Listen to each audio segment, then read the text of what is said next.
এই এলাকাতে প্রতিনিয়ত এই ছেলে মেয়ে বা এখানকার মানুষগুলো খাল বিলের পানিগুলোই ব্যবহার করে আসতেছে।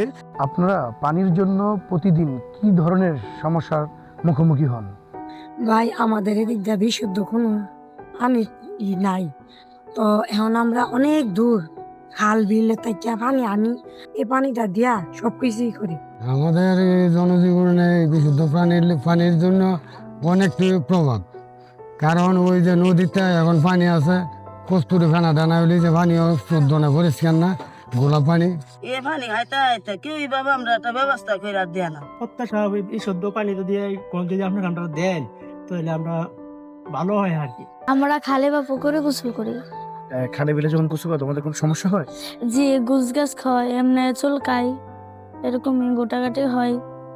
আমরা বাড়িতে বিশুদ্ধ পানি না থাকার জন্য আমরা ওই জায়গায় গোসল করি।